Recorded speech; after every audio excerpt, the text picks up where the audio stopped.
এরাও শত্রু, মুখোশের আড়ালে। স্যার একটা কথা জিজ্ঞেস করুন স্যার, চন্দন দাস সত্যি যদি পালিয়ে গিয়ে থাকে তাহলে মিশন তো ফেল হয়ে যাবে স্যার।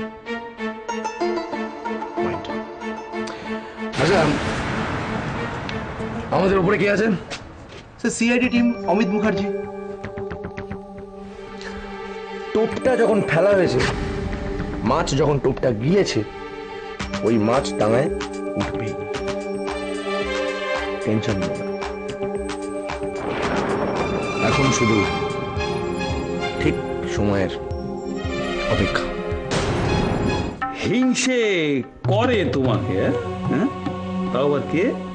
না, মেজ বৌমার মতো লোক। মেজ বৌমা না, তুমি যদি অন্য কারোর নাম বলতে তাহলে হয়তো আমি সেটাকে মেনে নিলেও। আপনার চা।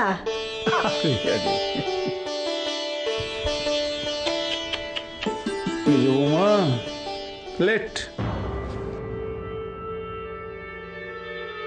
একটুকু লেট করে ফেললে মেজ বৌমা। আরে তুমি এটা বোঝো না কেন, আজকে এই ইঁদুর দৌড়ের বাজারে যদি তুমি একটুকু অন্যমনস্ক হয়েছো তাহলে কিন্তু পেছন থেকে আরেকজন তোমাকে ছাড়িয়ে এগিয়ে যাবে।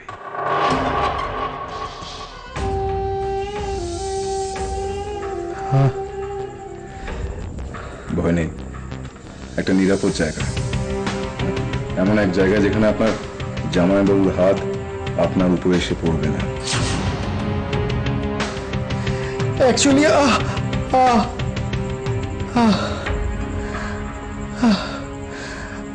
আপনারা আমাকে নিয়ে কি করতে চাইছেন বলবেন?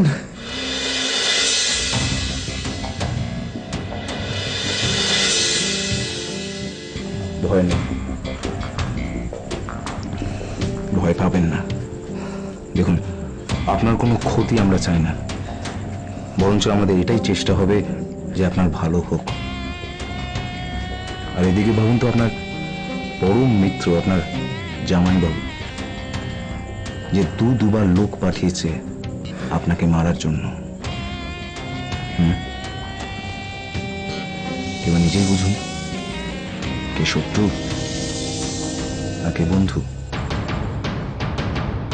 মেজদি, বলো কি হয়েছে? দেখলে তো বাবা কেমন দুম করে ডিসিশনটা চেঞ্জ করে বসলো। বাবা তো বিলটা পড়ার কথা ছিল, আমি আশায় ছিলাম বাবা বিলটা পড়বেন, কিন্তু বাবা বিলটা পড়লেন না। তাতে কি হয়েছে? আসলে কি হয়েছে জানো তো আরতে? জানি অমিত ঠাকুরপো নেই বলে বাবা বিলটা পড়লেন না। তা অমিত ঠাকুরপো নেই তো কি হয়েছে, বাড়ির বাকি সবাই তো ছিল। বাবা যদি বিলটা পড়তেন, অমিত ঠাকুরপো এসে সব জেনে নিতেন, ব্যাস তাহলেই হয়ে যেত। ও তা বললে হয় নাকি? সবার সামনে পড়ার আগে আমাকে নিজেকেই তো একবার ভালো করে উইলটা পড়ে নেওয়া দরকার। দেখি,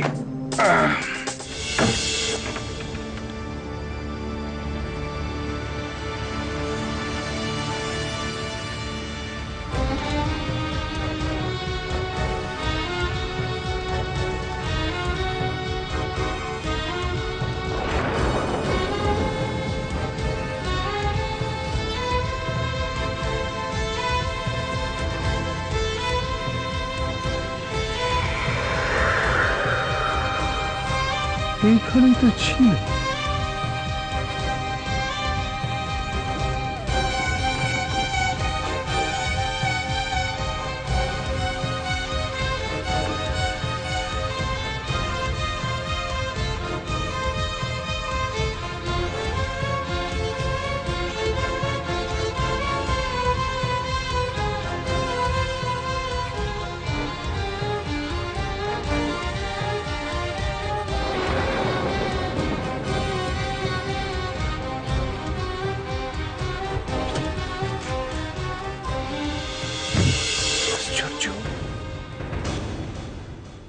আমার ঘরে তো বাচ্চা কাচ্চারা এসে আমার কাগজপত্রে হাত দেবে না, তার মানে কি কেউ উইলটা চুরি করলো? এরাও শত্রু, মুখোশের আড়ালে।